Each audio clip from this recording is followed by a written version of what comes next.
बेटा देखिए, हमने इनऑर्गेनिक केमिस्ट्री स्टार्ट की है। मैं जल्दी से क्विक रिवीजन बता देता हूँ। इसमें बेटा हम लोगों ने ये किया था जी कि हमारे पास जनरल ट्रेंड, जिसमें हम melting point of period 3 element, first ionisation energy, electrical conductance, atomic radii और ये चीजें देखेंगे। फिर बेटा हम केमिकल प्रॉपर्टीज में reaction with water, oxygen, nature of oxide and chlorine देखेंगे। ये बेटा जो बच्चे कल नहीं थे उनके लिए मैं क्विकली बता रहा हूँ।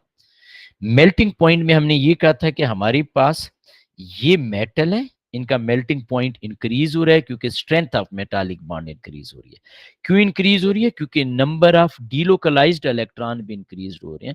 एट द सेम टाइम बेटा हमारे पास चार्ज ऑन न्यूक्लियस भी। सिलिकॉन मैक्रोमॉलिक्यूल है, स्ट्रॉन्ग कोवलेंट बॉन्ड है बिटवीन एटम्स, इसलिए इसका मेल्टिंग पॉइंट हाईएस्ट है। ये सिंपल मॉलिक्यूल है, इनमें वीक वंडरवाल फोर्सेस होती हैं, तो ये बेटा हमने कहा था जी कि इनका मेल्टिंग पॉइंट जो है बाकियों से लोअर है। हाँ, नंबर ऑफ इलेक्ट्रॉन पर मॉलिक्यूल इंक्रीज करने से फोर्स ऑफ अट्रैक्शन इंक्रीज होती है। ये बेटा हमने मेटल के बारे में लिखा था। ये बेटा मैंने आपको एग्जाम हिंट बताया था कि सोडियम और मैग्नीशियम में चेंज ज्यादा सिग्निफिकेंट है एज कंपेयर टू मैग्नीशियम और एल्यूमिनियम से। फिर बेटा ये सिलिकॉन की हमने बात की थी, कोवलेंट बॉन्ड। ये सिंपल मॉलिक्यूल में सल्फर S8 होता है, फास्फोरस P4 होता है, क्लोरीन और आर्गन, और इनके नंबर ऑफ इलेक्ट्रॉन की हमने यहाँ पे बात की थी। ये थी बेटा हमारी कल की डिस्कशन। अच्छा, आज जो बेटा हम चीज करेंगे, आज हम पूरी कोशिश करेंगे कि हम ये जो ट्रेंड है इसको बेटा फिनिश कर लें इंशाअल्लाह ताला। ये जनरल ट्रेंड है। इसमें ना बेटा एक, मैं चूंकि हमने क्वेश्चन जब करने हैं, मैं वर्कशीट भी इंशाल्लाह एक आध दिन तक शेयर करता हूँ। क्वेश्चन जब हम करेंगे तो बेटा ऑब्वियसली हमारे पास ना जो सिलेबस आउटलाइन है उसके मुताबिक हम सारे के सारे क्वेश्चन करेंगे। सिलेबस आउटलाइन में यहाँ पे first ionisation energy of period 3 element का भी ट्रेंड है, which we already discussed in detail in unit number 1। मैं उसकी कोई डिटेल यहाँ पे नहीं बता रहा, सिर्फ और सिर्फ एक ग्राफ बता रहा हूँ, एक थोड़ा सा ओवरव्यू हो जाएगा ताकि आपको पता चले कि इस टॉपिक के साथ भी क्वेश्चन कैसे लिंक्ड होते हैं। तो देखिएगा बेटा,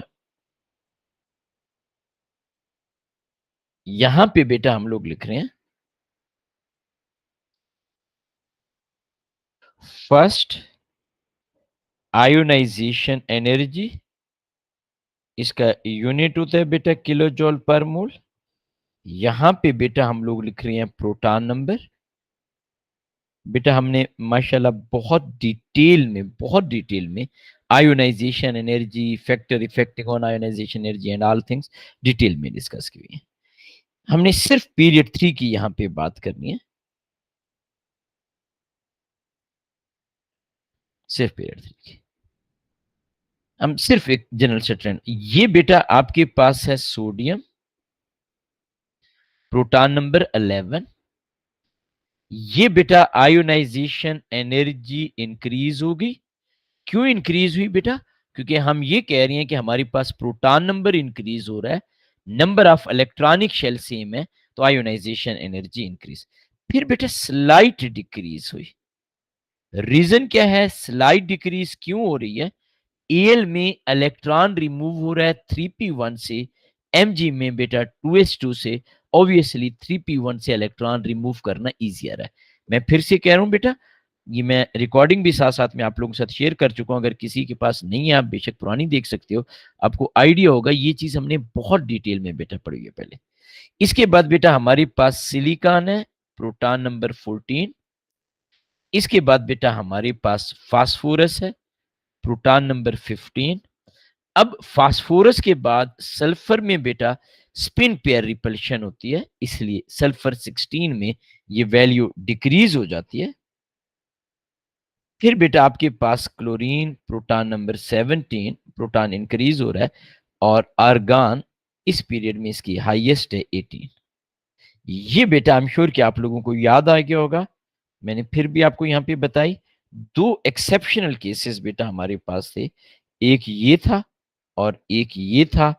इस पहले केस में हमने ये चीज पढ़ी थी कि यहां से इलेक्ट्रॉन हम 3p1 से रिमूव कर रहे हैं, यहां से इलेक्ट्रॉन हम 3s2 से रिमूव कर रहे हैं। 3p1 हैज हायर एनर्जी, और फास्फोरस में बेटा p3 होता है, सल्फर में बेटा p4 होता है।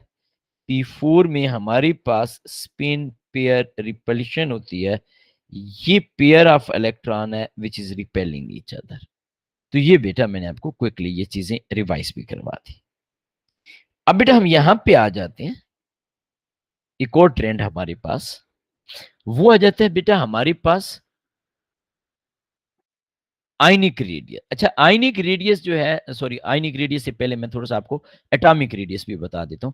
एटॉमिक रेडियस बेटा अगर आपको याद हो, वो भी हमने इसी आयोनाइजेशन एनर्जी वाले चैप्टर में पढ़ा था, क्योंकि fact affecting on ionisation energy में एटॉमिक रेडियस या size of an atom was a factor as well. हमने ये पढ़ा था कि along the period proton number बेटा हमारे पास इंक्रीज हो रहा होता है, number of electronic shell same होती हैं, इसलिए बेटा डिस्टेंस बिटवीन बॉन्डिंग न्यूक्लियाई कम होता है या एटॉमिक रेडियस डिक्रीज हो जाता है। याद है बेटा आप लोगों को? ये भी हमने चूंकि बहुत डिटेल में पढ़ा हुआ है। अच्छा, ये चीजें बेटा जो मैं कह रहा हूँ डिटेल में पढ़ी हैं, अगर फिर भी किसी बच्चे को कंफ्यूजन हो और आपको ना मिल रही हो नोट्स वगैरह, तो आप बिल्कुल बेटा मुझे बता सकते हैं, इसकी रिकॉर्डिंग वगैरह भी मैं दोबारा से शेयर कर लूंगा। फिर भी बेटा प्रॉब्लम हो तो आप बेटा दोबारा से मैं एक्सप्लेन कर लूंगा, लेकिन हम इसके ऊपर अभी फिलहाल इतना टाइम नहीं लगा रहे बेटा। ये बेटा हमारे पास आ जाता है थर्ड फैक्टर, ये सेकंड चीज थी।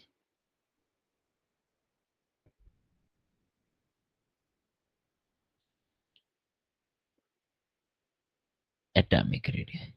अच्छा, याद है ना बेटा, एटॉमिक रेडियस की हमने डेफिनेशन ये की थी, it is half of the distance between bonding nuclei of same element. यानी अगर एक ही एलिमेंट है, उसके दो एटम, बेशक आइसोटोप हो, डजंट मैटर, उसके जो न्यूक्लियर हैं, उनके दरमियान जो डिस्टेंस है उसका हाफ जो होता है, that is known as atomic radius. ये बेटा चूंकि हमने ऑलरेडी चीजें बहुत डिटेल में पढ़ी हुई हैं, इसलिए बेटा मैं ये थोड़ा सा टाइम बचा रहा हूं, ताकि आप लोगों का कोर्स भी टाइम पे हो, सारी चीजें इंशाल्लाह जी। Atomic radii, unit is nanometre.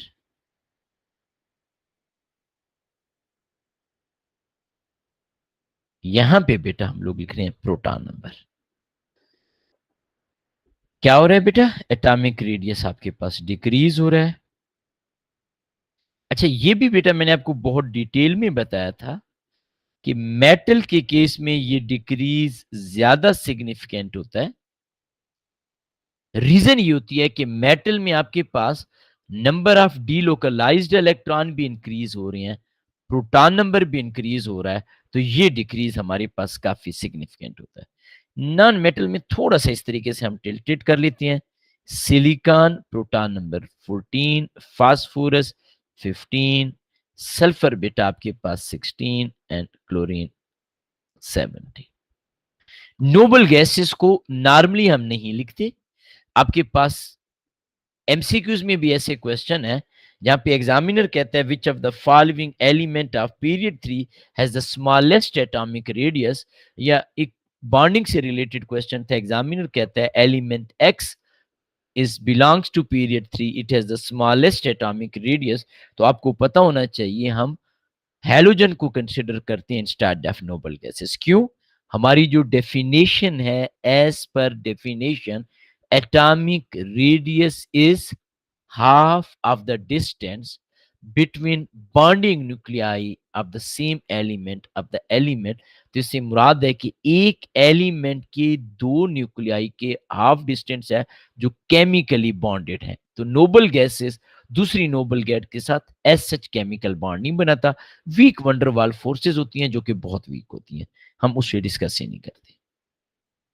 अब बेटा हम आएंगे, जो अब हमने यहाँ पे पढ़ना भी है इंशाल्लाह ताला, ये बेटा हमारे पास जाता है आयनिक रेडियाई।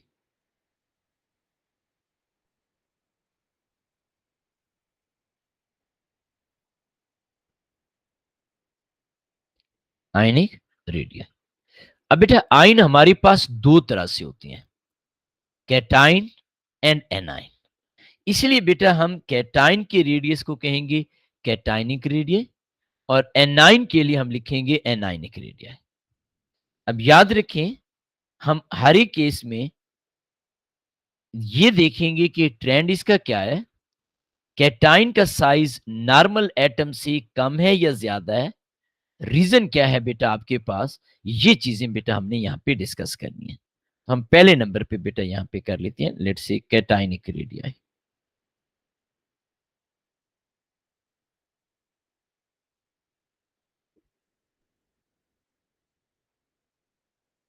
अच्छा बेटा, एक चीज का ख्याल रखना है आपने, जो सिलिकॉन है वो एनाइन और कैटाइन दोनों कैटेगरीज में आ सकता है। ओ लेवल आईजीसीएसई में भी आपने पढ़ा होगा, silicon can gain as well as lose electron, लेकिन नॉर्मली सिलिकॉन इलेक्ट्रॉन लूज करने की कंसीडर हम करते हैं। हम कहते हैं सिलिकॉन जो है वो +4 चार्ज बना रहा है, जैसे सिलिकॉन टेट्राक्लोराइड में इसकी ऑक्सीडेशन स्टेट +4 होती है एंड सो ऑन। लेकिन मैं फिर से रिपीट कर देता हूं, group 14 element like silicon can gain और लूज 4 इलेक्ट्रॉन। हम यहां पे मेनली इसे कैटाइन ही कंसिडर करते हैं। सोडियम +1, Mg+2, Al+3, सिलिकॉन +4, इनकी हम बातें करेंगे। सबसे पहले ये मैंने आपके सामने 4 कैटाइन लिखे हैं और आप बड़े क्लियरली देख सकते हो कि इन चारों के चारों कैटाइन्स के पास 2 इलेक्ट्रॉनिक शेल्स हैं। Every one is having 10 electrons. वो ओ लेवल वाली इलेक्ट्रॉनिक कन्फिगरेशन आप लिखें तो आप लिखोगे 2 and 8। हालांकि ये चारों एलिमेंट पीरियड 3 के एलिमेंट हैं, they were having 3 electronic shell, but when they change into cation, they are having 2 electronic shell. So first thing, cation always have smaller size than the normal atom. Reason ये होती है loss of valence shell. तो ये बेटा हम step by step चीजें लिखते जाएंगे। क्या कह रहे हैं बेटा हम,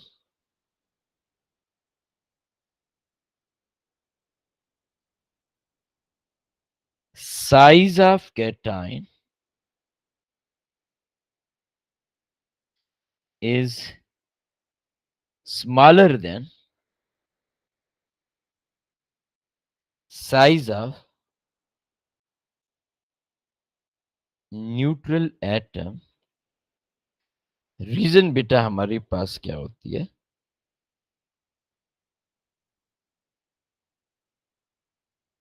loss of valence shell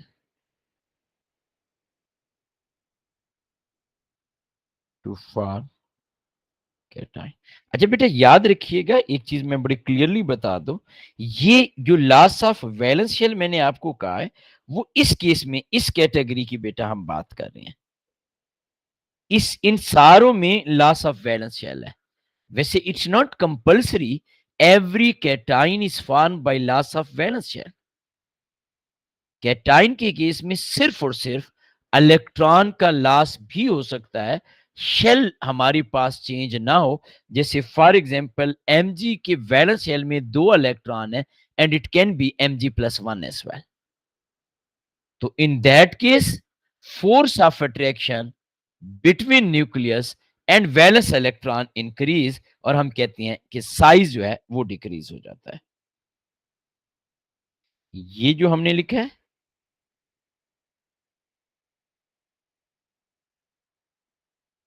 for above cation, और मैं यहां पे एक चीज लिख दूं,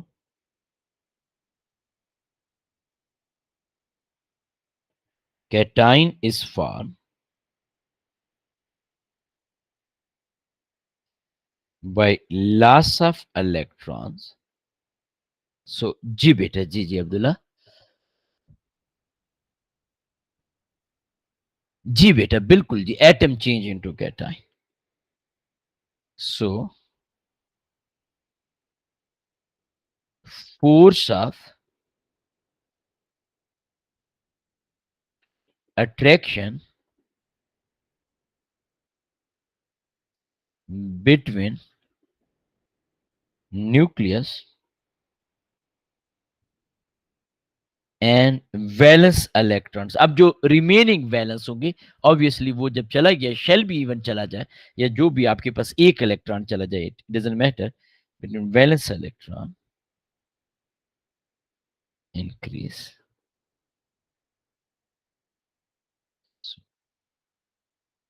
साइज ऑफ कैटाइन डिक्रीज। ये बेटा हमारे पास एक कंसेप्ट है, एक चीज है, आपको आइडिया होनी चाहिए कि कैटाइन जो होता है बेटा, it is always form by loss of valence shell. इस केस में मैं फिर से रिपीट कर रहा हूं, नॉट ऑलवेज, इस केस में बेटा जो कैटाइन हमारे पास बने हुए हैं, if we compare with their neutral atom, they are having two electronic shell। इस केस में बेटा हम कहते हैं loss of valence shell to form cation। इसलिए बेटा हम कह रहे हैं कि यहाँ पे साइज स्मॉलर है।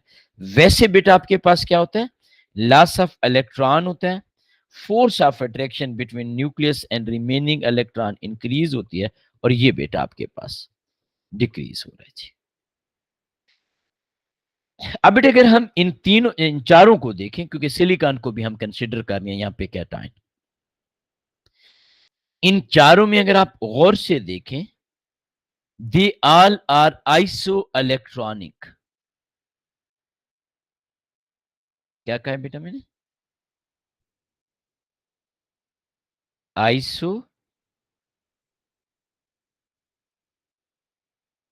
इलेक्ट्रॉनिक। क्या मतलब बेटा आइसो इलेक्ट्रॉनिक, आइसो का मतलब होता है सेम, इलेक्ट्रॉनिक मीन इलेक्ट्रॉन, तो iso electronic mean same number of electron, iso electronic mean same number of electron.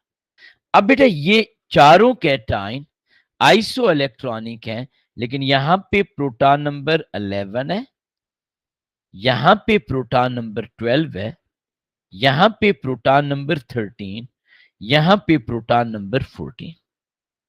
You can clearly see this thing, number of electron same है, लेकिन charge on nucleus या proton number increase हो रहा है, so size of cation is decreasing from sodium to silicon. हम इनकी बात कर रहे हैं, मैं यहां पे लिख देता हूं बेटा। बेटा है किसी बच्चे को कंफ्यूजन, कोई प्रॉब्लम बेटा? सोडियम आयन से लेकर सिलिकॉन 4 पॉजिटिव आयन तक all are iso electronic,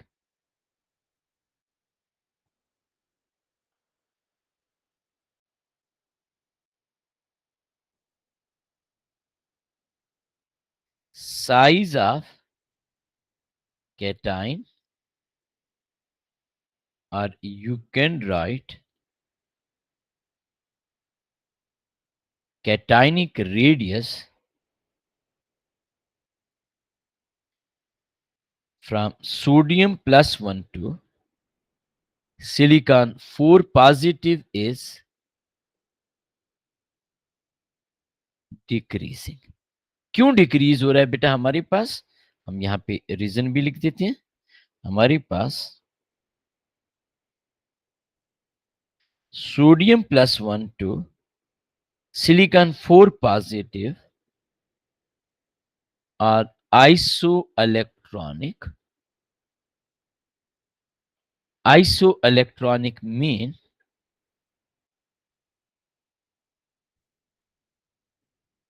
same number of electron but proton number. अच्छा बेटा प्रोटॉन नंबर के बजाय हम ये भी टर्म यूज करते हैं, charge on nucleus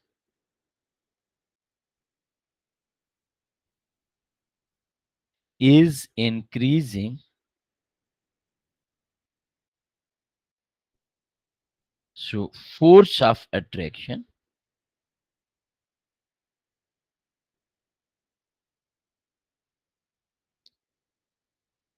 between nucleus and valence electron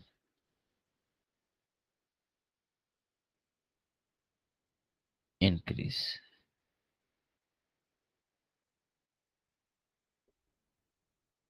force of attraction क्या हो रही है बेटा? इंक्रीज हो रही है।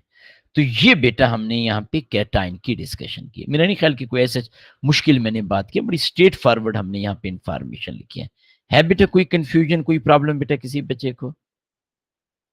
एनीवन बेटा? नहीं है जी, गुड, शाबाश बेटा। अभी बेटा हम ग्राफ भी बनाएंगे इंशाअल्लाह ताला जी। वेरी गुड बेटा जी, वेरी गुड। अब बेटा हम यहाँ पे एनाइन की बात कर लेते हैं। याद रखिएगा, मैं फिर से रिपीट कर देता हूं, सिलिकॉन जो है वो एनाइन और कैटाइन दोनों के तौर पर यूज होता है। नॉर्मली हम कैटाइन के तौर पर यूज करते हैं। तो अब बेटा हम यहाँ पे एन आयनिक रेडिया। अच्छा बेटा, एनाइन जो होता है it is always form bye gain of electron. A9 कैसे बनता है बेटा? When any element, any atom is gaining electron. अब बेटा जब कोई एटम, कोई एलिमेंट इलेक्ट्रॉन को गेन कर रहा होता है तो ऑलरेडी वैलेंस शेल में इलेक्ट्रॉन प्रेजेंट होती हैं। अब incoming electron and valence electron एक दूसरे को रिपेल करती हैं and size of anion is larger than size of neutral atom. ये किसी भी एनाइन के लिए हो सकता है बेटा। क्या कहा बेटा मैंने? Due to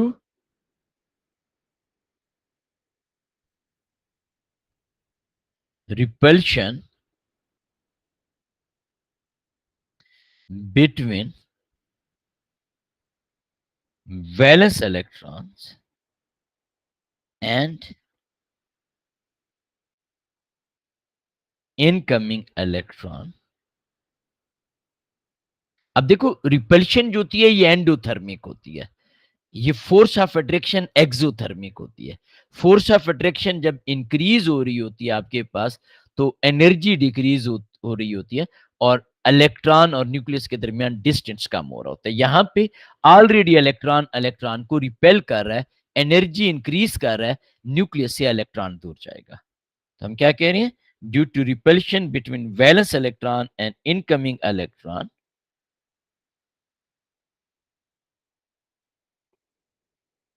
size of anion is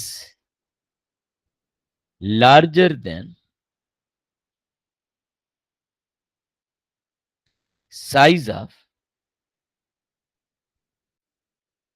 neutral. आपके पास सॉरी न्यूट्रॉन में लिख दिया एटम। क्या कहा बेटा हमने? हम ये कह रहे हैं कि हमारे पास रिपल्शन हो रही है valence electron and incoming electron के दरमियान। As a result of this repulsion हमारे पास एनाइन में जो इलेक्ट्रॉन होती है उनकी एनर्जी इंक्रीज हो जाती है। अब सबको पता है बेटा आपके पास lower energy shell are closer to the nucleus, higher energy shells are away from the nucleus. तो इट मीन ये हायर इलेक्ट्रॉन्स हो जाएगी, उसकी एनर्जी हायर हो जाएगी, it will be away from the nucleus. तो हमारे पास साइज जो है वो इंक्रीज हो गया as compare to neutral atom. अब बेटा हम इस पीरियड 3 की स्पेसिफिक एग्जांपल की अगर बात करें तो फास्फाइड, इसके पास 18 इलेक्ट्रॉन है, प्रोटॉन। सल्फाइड, इसके पास भी बेटा 18 इलेक्ट्रॉन है। क्लोराइड, इसके पास भी 18 इलेक्ट्रॉन है। इन सब के पास 18 इलेक्ट्रॉन्स हैं, आइसो इलेक्ट्रॉनिक है।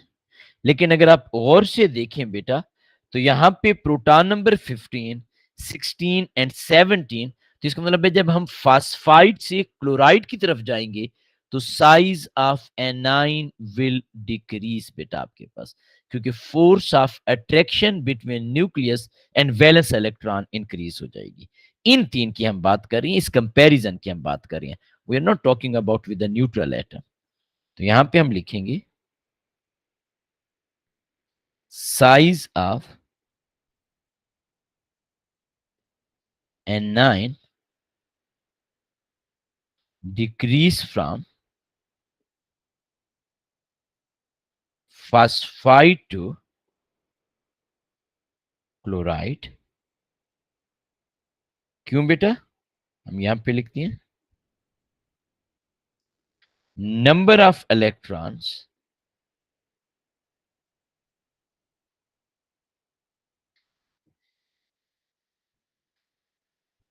in each N9 is same।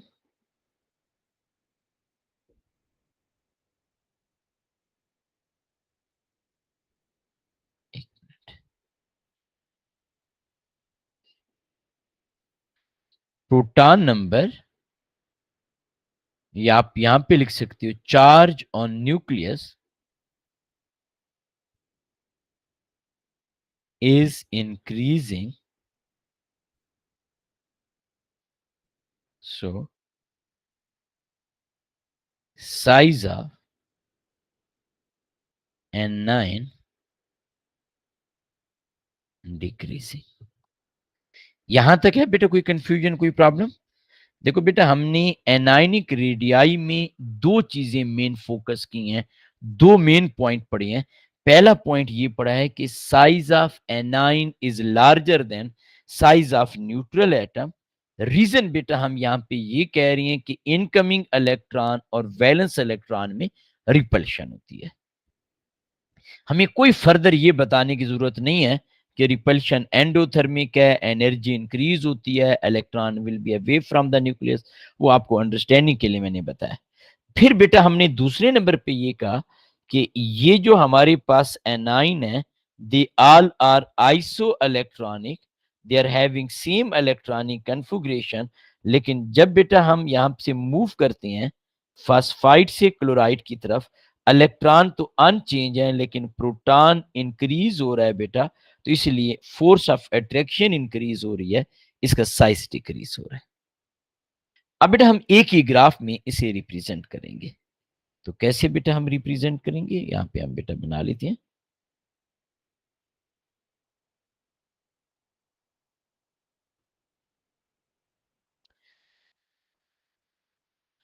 यहाँ पे बल्कि आयनिक रेडियाई लिख देते हैं, क्योंकि एनाइन और कैटाइन दोनों को बेटा एक साथ ही हम रिप्रेजेंट कर देते हैं।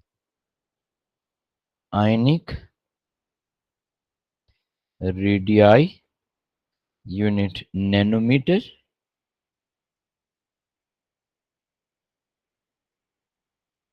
यहां पे बेटा हम लिख रहे हैं प्रोटॉन नंबर। अब देखिएगा बेटा, ये आपके पास लेट से सोडियम आयन है, प्रोटॉन नंबर 11। ये बेटा मैग्नीशियम आयन, प्रोटॉन नंबर 12। ये बेटा आपके पास एल्यूमिनियम आयन, प्रोटॉन नंबर 13। और ये बेटा सिलिकॉन आपके पास, प्रोटॉन नंबर 14। अच्छा एक मिनट, ये हमें थोड़ा सा साइड पे करके बनाना पड़ेगा, क्योंकि हमने उनको भी लेके आना है। ठीक हो गया जी? एक मिनट में आयनिक रेडियाई को दोबारा लिख दूंगा। यहां पे हम लिख देते हैं ionic radii unit is nanometre. अब बेटा ये आप यहाँ पे बड़े क्लियरली देख रहे हैं कि हमारे पास ट्रेंड जो है वो डिक्रीज हो रहा है। अच्छा, सिलिकॉन के ऊपर बेटा चार्ज जो है वो 4 पॉजिटिव है। ये बेटा आपके पास, ये मैं यहाँ पे इसे दोबारा क्लियर कर देता हूँ। ये बेटा 4 पॉजिटिव, +1 +2 +3 +4 प्रोटॉन नंबर इंक्रीज हो रहा है, साइज आप देख रहे हो डिक्रीज। अब बेटा थोड़ा सा आपने मेरी बात को गौर से सुनना है। अब नॉर्मली बच्चे क्या मिस्टेक करते हैं वो भी मैं आपको बताता हूं, ताकि आपको पहले दिन से ही पता हो और आप मिस्टेक ना करें। ये बेटा मैंने यहां पे लिखा फास्फाइड प्रोटॉन नंबर 15, सल्फाइड बेटा प्रोटॉन नंबर 16 और क्लोराइड बेटा प्रोटॉन नंबर 17, चार्जेस -1। अब बेटा आपने मेरी बात को बहुत क्लियरली सुनना है कि बच्चे नॉर्मली क्या मिस्टेक करते हैं। आप काइंडली अपना आंसर लाजमी चेक कीजिएगा। सम टाइम ऐसा होता है कि बच्चे ये एक एनाइन का रेडियाई बना लिया, ये सॉरी 1 मिनट में बना के दिखाता हूं आप लोगों को इधर इस पेज पे, ताकि आपको प्रॉपरली पता चले।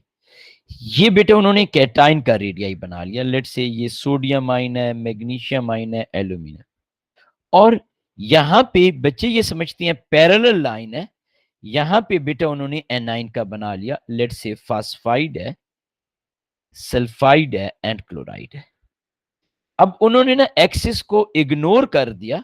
अगर आप गौर से देखें बेटा, तो यहां पे आपको आइडिया होगा कि अगर हम प्रोटॉन नंबर देखें तो उन्होंने इन दोनों एलिमेंट का प्रोटॉन नंबर एक ही किया हुआ है।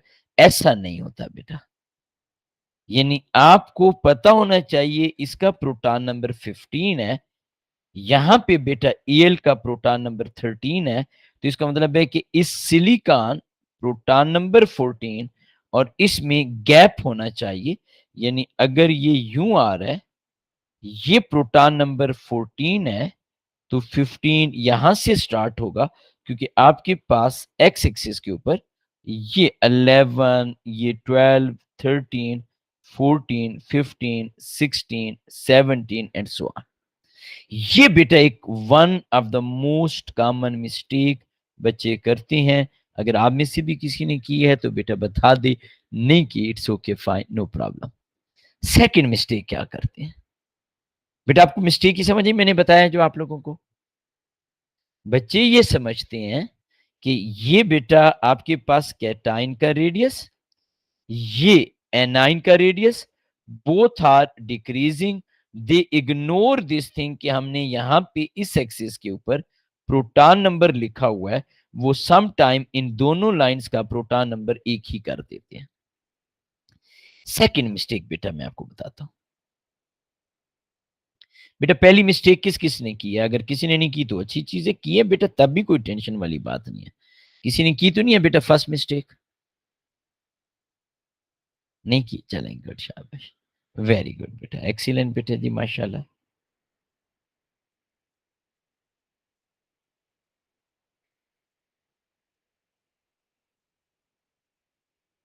अब बेटा हम यहां पे दूसरी मिस्टेक बताते हैं।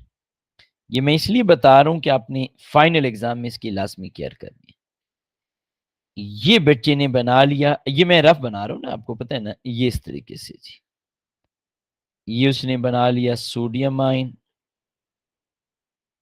मैग्नीशियम आयन, एल्यूमिनियम और ये सिलिकॉन।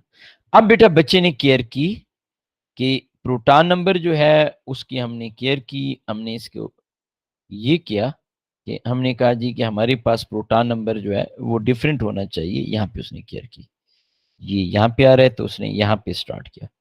लेकिन अब बेटा उसने इस तरीके से साइज बना लिया, तो ये बेटा उसने बना लिया जी लेट से फास्फाइड, ये बेटा उस बच्चे ने बना लिया सल्फाइड, और ये उसने बना लिया क्लोराइड। अब एक चीज ध्यान में रखिएगा, क्लोराइड में 18 इलेक्ट्रॉन है, सोडियम में बेटा 10 इलेक्ट्रॉन है, लेकिन बच्चे ने वाई एक्सिस पे इन दोनों को एक ही लेवल पे रख दिया। बोथ एन आयन, ये sodium ion which is cation, chloride ion which is anion, they must have gap between them. Obviously 3 electronic shell हैं, तो साइज आपके पास लार्जर होगा as compare to sodium ion which is having 2 electronic shell. तो ये बेटा दो mistake, पहली मिस्टेक ओवरलैप, ये सेम। दूसरी मिस्टेक, इन दोनों का आपके पास साइज आपके पास सेम, इन दोनों में प्रोटॉन सेम। ये मिस्टेक बेटा आपने नहीं करनी। आप में से तो किसी बच्चे ने इन दोनों में से कोई मिस्टेक नहीं की बेटा? चल गुड, वेरी गुड बेटा, माशाल्लाह जी। तो ये बेटा हमने यहाँ पे प्रॉपरली एनाइन का कैटाइन का रेडियस बनाया। बेसिकली एटॉमिक रेडियस, इसके दरमियान एक लाइन होती है, हम उसकी फिलहाल डिस्कशन नहीं कर रहे बेटा। अब बेटा हम एक स्टेप आगे चलते हैं इंशाल्लाह। ये बिल्कुल आसान आसान सी चीजें हैं बेटा, इसलिए हम थोड़ा सा लिटिल बिट फास्टर पेस के साथ भी जा रहे हैं।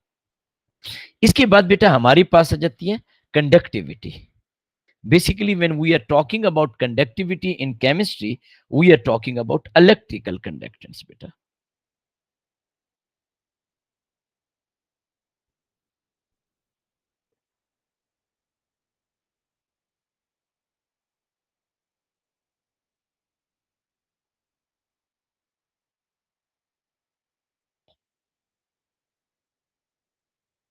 Electric conductance.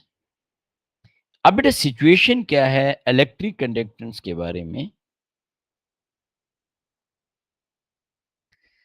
यहां पे बेटा हम लोग कह रही हैं electric conductance,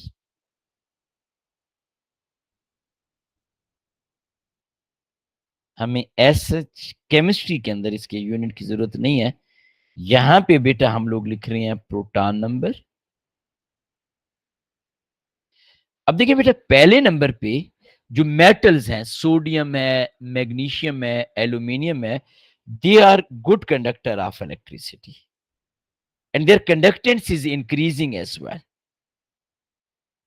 Sodium, magnesium, aluminium, their conductance is increasing. Reason क्या है बेटा?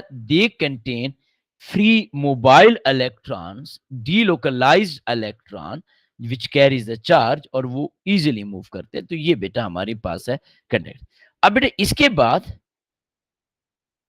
ये बेटा हमारे पास सिलिकॉन आ जाता है, इसे हम कहते हैं semiconductor.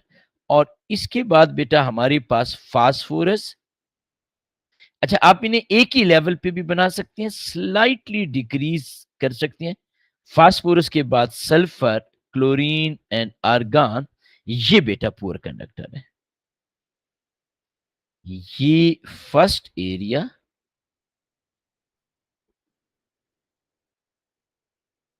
This is good conductor. ये बेटा आपके पास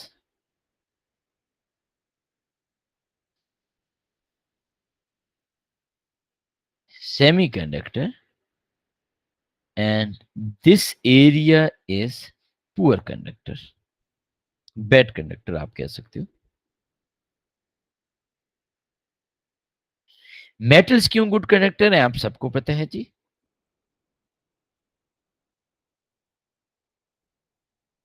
from sodium to Al,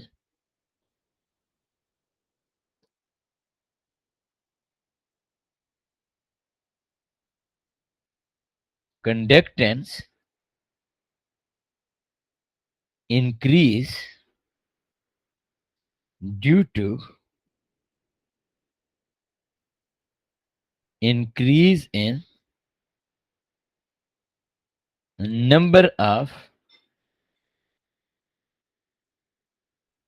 free mobile electrons or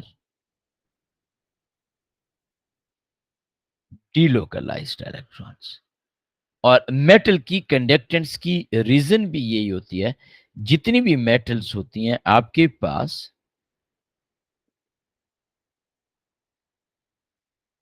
good conductor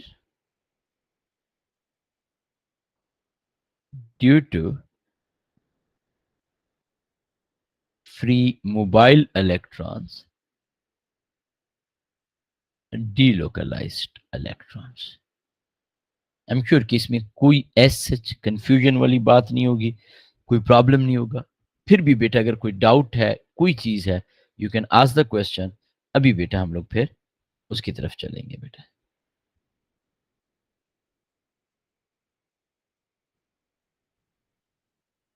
जी बेटा जी। है बेटा किसी बच्चे को कोई कंफ्यूजन, कोई प्रॉब्लम बेटा?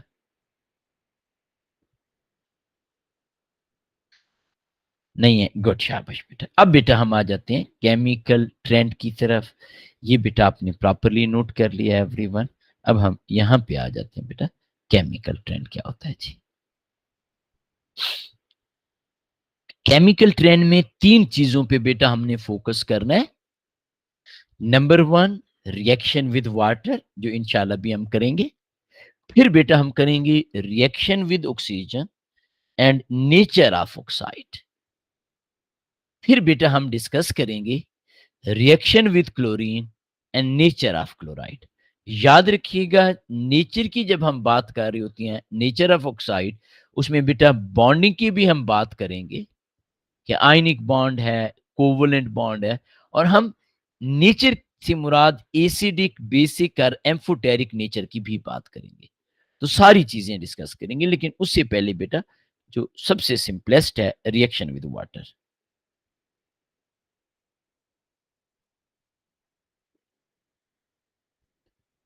Reaction of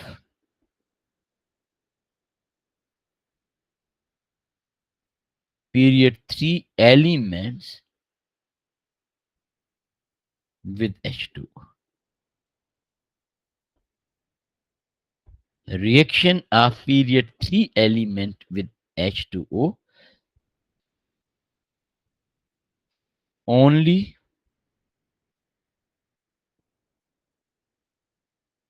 three elements of period 3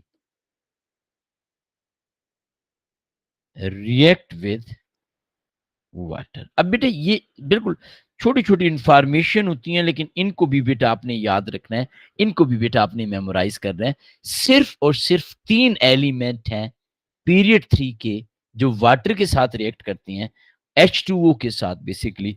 कौन कौन से बेटा? Number one sodium, number two बेटा आपके पास मैग्नीशियम, नंबर थ्री क्लोरीन। सिर्फ और सिर्फ ये तीन एलिमेंट हैं पीरियड 3 के विच रिएक्ट विद वाटर। ये अलग बात है, हमने यहाँ पे वाटर में कोल्ड वाटर या स्टीम की बात नहीं की। हम सिर्फ और सिर्फ एक जर्नलाइज्ड फॉर्म लिख रहे हैं कि हमारे पास H2O के साथ कौन कौन रिएक्ट कर सकता है बेटा। हम पहले नंबर पे सोडियम की बात करते हैं। अच्छा बेटा, हो सकता है आप में से कुछ बच्चों को लगे कि शायद स्पीड ज्यादा है, लेकिन यकीन करें इसमें कोई ऐसा इतनी चैलेंजिंग चीज नहीं है। इसलिए बेटा मैं थोड़ा सा लिटिल बिट फास्टर पेस के साथ चल रहा हूँ। ऑर्गेनिक केमिस्ट्री में बहुत कंसेप्चुअल चीजें हैं, बहुत डिटेल में एक एक चीज इंशाल्लाह मैं आप लोगों को बताऊंगा इंशाल्लाह। उसमें कोई ऐसा सच आप लोगों को प्रॉब्लम नहीं होगा, इसमें भी नहीं होगा। ये चूंकि reaction of sodium with water आप लोग ओ लेवल आईजीसीएस से भी पढ़ चुके हैं, यहां पे भी बेटा हम देखेंगे। इसी तरीके से क्लोरीन का रिएक्शन विद वाटर हमने यूनिट 6 में डिस्प्रोपोर्शनेशन रिएक्शंस में डिस्कस किया था। मैग्नीशियम का भी शायद आपने ओ लेवल आईजीसीएस में पढ़ा हो। तो ये बेटा हम यहाँ पे इसलिए थोड़ा सा फास्टर पेस से चल रहे हैं, लेकिन फिर भी बेटा कोई कंफ्यूजन हो, कोई प्रॉब्लम हो तो आपने मुझसे लाजमी पूछना है।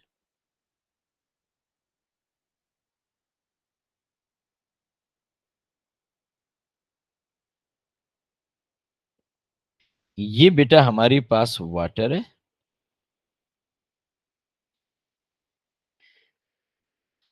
इसमें बेटा आप ऐड कर रहे हैं सोडियम सॉलिड। अच्छा, आपको शायद याद हो ग्रुप 1 की जो मेटल्स होती हैं लाइक सोडियम, पोटाशियम, ये जो आपके पास है, इनकी डेंसिटी 1 से कम होती है। They float on water but they are highly reactive metal. इसलिए बेटा ये वाटर के साथ बहुत एक्सोथर्मली रिएक्ट करती हैं एंड दे कैचेस फायर। असल में इन रियलिटी ये हाइड्रोजन गैस जो प्रोड्यूस हो रही होती है वो फायर कैच करती है, लेकिन हमें नजर ये आ रहा होता है कि पानी के ऊपर आग लगी बेटा, और मेटालिक हाइड्रोक्साइड हमारे पास बनता है। क्या क्या बेटा मैंने कहा?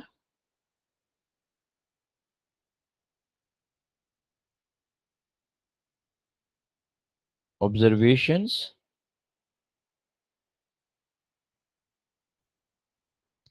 Metal floats on water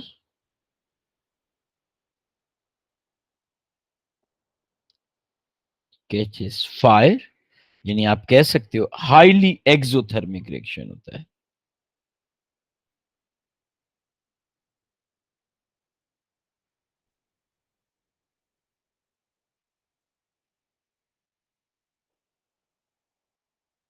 mass of metal decrease, normally metal limiting reactant होता है, मेटल कंप्लीटली डिसॉल्व हो जाती है बेटा।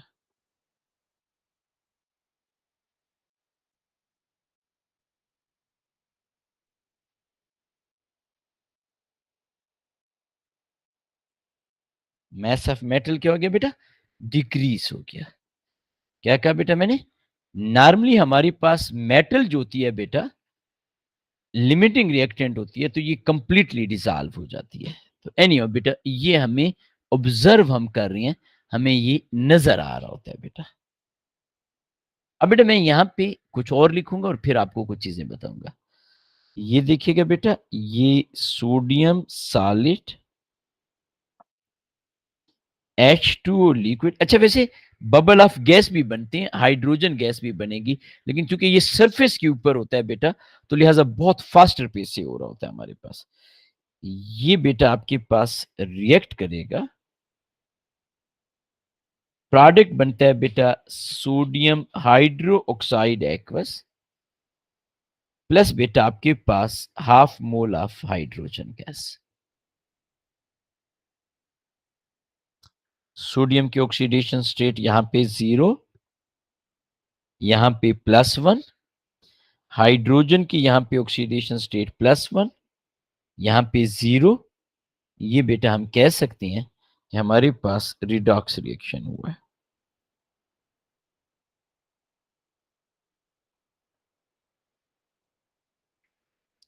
और इसमें sodium act as reducing agent.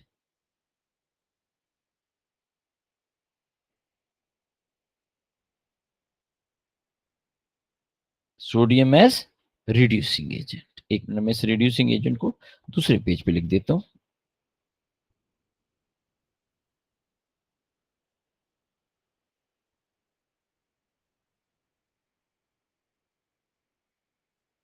पता है ना बेटा, रिड्यूसिंग एजेंट ए लेवल में हम कहते हैं a substance which is providing electron, basically जो खुद ऑक्सीडाइज हो रहा है। रिड्यूसिंग एजेंट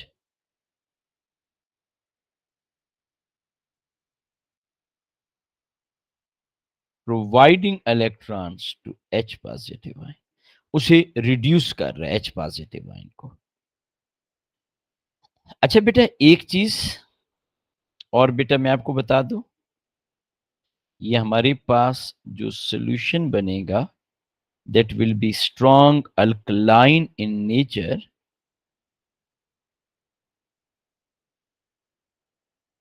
इसकी पीएच वैल्यू होगी 13 to 14। This is strong alkaline in nature. इसकी पीएच वैल्यू क्या होगी बेटा? 13 to 14। मैं यहां पे एक चीज बता दूं बेटा, आप लोगों को आयनिक इक्वेशन लिखनी आती है बेटा? डेफिनेटली आप लोगों ने ओ लेवल आईजीसीएसई में पढ़ी होगी, लेकिन वैसे मैं यहाँ पे ये चीज डिस्कस करना चाह रहा हूँ। आयनिक इक्वेशन, यस गुड, शाबाश बेटा, आयनिक इक्वेशन का आप लोग। अब बेटा मुझे आपको एक चीज बता दो, नॉर्मली आयनिक इक्वेशन में जो लिक्विड होता है, जो आपके पास सॉलिड होता है, हम उससे आयोनाइज नहीं करते। जैसे एसिड बेस रिएक्शन की आप बात करते हो, तो आप कहते हो H positive plus OH negative change into H2O। आप वाटर को आयोनाइज नहीं करते। लेकिन ये ओ लेवल में भी हमने पढ़ा है, हम यहां पे भी पढ़ेंगे। क्या पढ़ेंगे बेटा हम?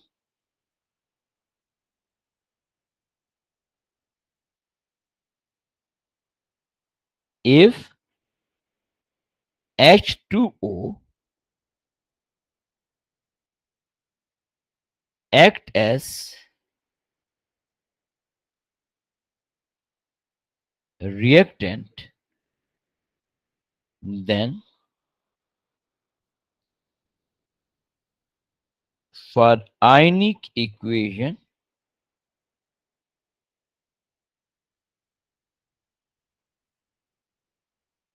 write H2O as H positive ion aqueous and OH negative aqueous। यानी आप यूं भी कह सकते हो, if H2O is on reactant side,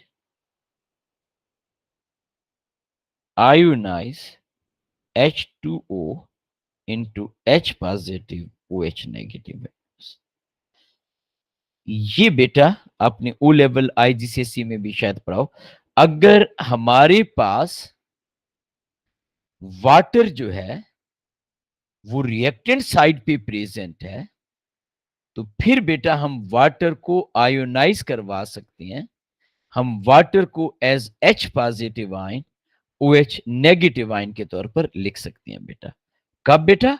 if water is present on the reactant side, only in that case.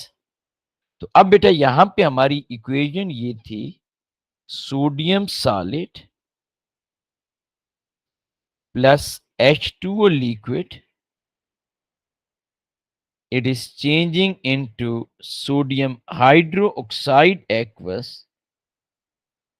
Plus half mole of hydrogen. तो आप बेटा इसे यूं लिख सकते हो, Na पॉजिटिव। अब वाटर को बेटा हम कैसे लिखेंगे? H positive ion aqueous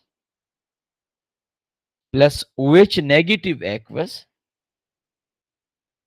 sodium hydroxide को कैसे लिखेंगे? Na positive aqueous plus OH negative aqueous. Hydrogen को हम एज इट इज लिखेंगे। तो OH नेगेटिव से OH नेगेटिव कैंसिल हो गया।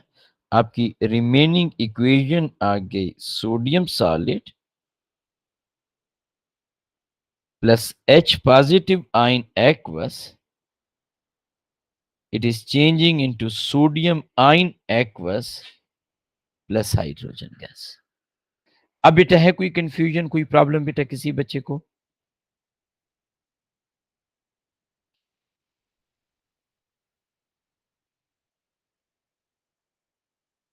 जी बेटा,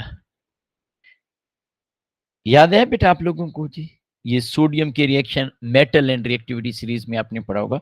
अच्छा, मैंने यहाँ पे फिर भी आपको फुल डिटेल बताई है कि मेटल कैचेस फायर, डिजॉल्व हो रही है, पीएच वैल्यू हमारे पास डिक्रीज सॉरी इंक्रीज हो गई, स्ट्रॉन्ग अल्कलाइन बना। अच्छा, pH value is not the visible observation. Visible observation में फायर है, बबल ऑफ गैस आपके पास है, mass of metal is decreasing, लेकिन वैसे बेटा आपके पास स्ट्रॉन्ग अल्कलाइन सोल्यूशन बन रहा है। सोडियम आयन जो है बेसिकली बन रहा है और आपके पास हाइड्रोजन गैस। ये देखिए, सोडियम मेटल रिड्यूसिंग एजेंट के तौर पर एक्ट कर रहा है, H positive ion oxidising agent के तौर पर एक्ट कर रहा है। तो सोडियम खुद बेटा आपके पास ऑक्सीडाइज हो रहा है और रिड्यूसिंग एजेंट के तौर पर। जी,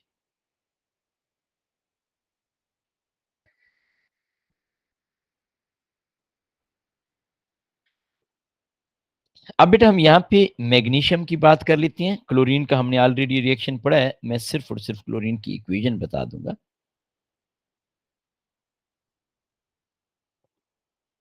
बेटा magnesium reacts very slowly with cold water. ये लेट से आपके पास मैग्नीशियम है, तो थोड़ी देर के बाद आपको बबल ऑफ हाइड्रोजन गैस नजर आएंगे on the surface of this, bubbles of hydrogen gas. हाँ, स्टीम के साथ ये फास्ट रिएक्ट करता है, लेकिन हम यहां पे लिख देते हैं magnesium solid reacts very slowly with cold water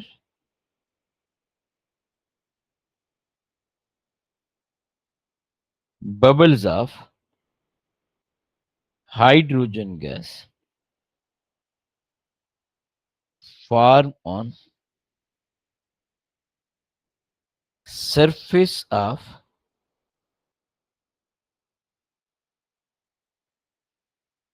magnesium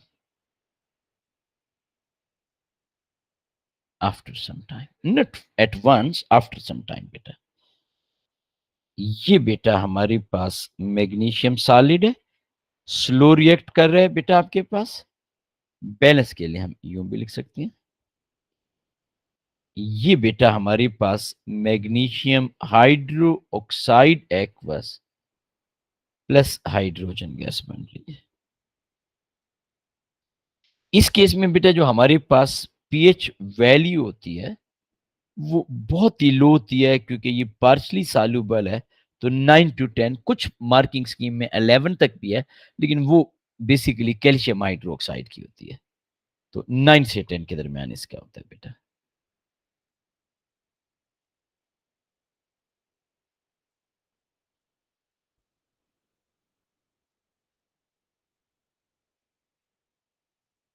on reaction with steam, जी बेटा, जी जी जी बिल्कुल बेटा, ये हम लिख लेते हैं जी।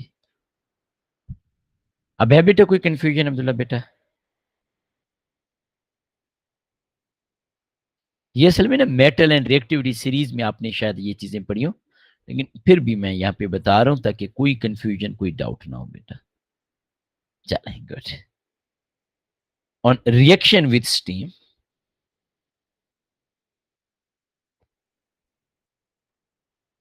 white solid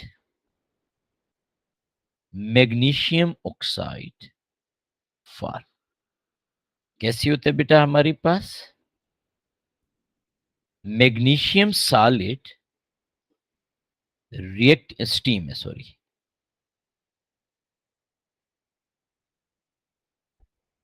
स्टीम में gaseous, it is changing into magnesium oxide solid plus hydrogen gas. ये मैग्नीशियम जो होता है आपके पास ऑक्साइड, ये हमारे पास व्हाइट क्रिस्टलाइन सॉलिड है। अब है बेटा कोई कंफ्यूजन, कोई प्रॉब्लम बेटा? स्टीम के साथ बेटा आपको ओ लेवल आईजीसीएसई में भी बताया होगा टीचर्स ने, स्टीम के साथ मेटालिक ऑक्साइड बनते हैं, वाटर के साथ मेटालिक हाइड्रो ऑक्साइड बनता है जब भी मेटल H2O के साथ रिएक्ट करे। है बेटा किसी बच्चे को कोई कंफ्यूजन, कोई प्रॉब्लम? इट्स वेरी सिंपल, एक मेमोराइजेशन वाली कंपैरेटिवली चीजें ज्यादा है। अब बेटा क्लोरीन के साथ रिएक्शन वो हम ऑलरेडी भी डिस्कस कर चुके हैं यूनिट 6 में, लेकिन मैं सिर्फ और सिर्फ इक्वेशन लाजमी लिखूंगा।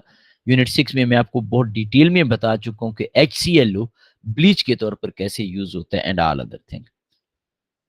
तो रिएक्शन विद, एक मिनट,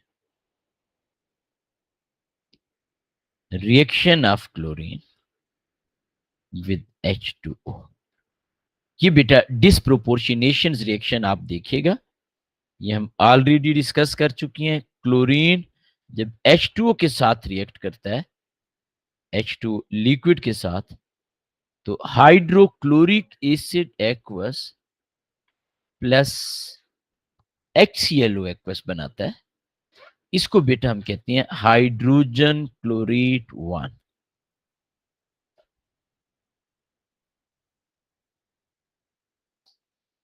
याद रखिएगा 1 is the oxidation state of chlorine.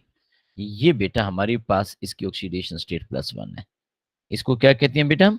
Hydrogen chlorate 1 बेटा आपके पास। याद है ना मैंने आपको बताया था कि ClO-1 ये बेटा ब्लीच के तौर पर एक्ट करती हैं, they release the atomic oxygen. इसमें बेटा क्लोरीन रिड्यूस भी हो रहा है, ऑक्सीडाइज भी हो रहा है, डिस्प्रोपोर्शनेशन रिएक्शंस हैं, ये बेटा हमने ऑलरेडी डिस्कस किया हुआ है। अब बेटा मुझे बताइएगा अगर किसी भी बच्चे को कोई भी कंफ्यूजन, कोई भी प्रॉब्लम है बेटा,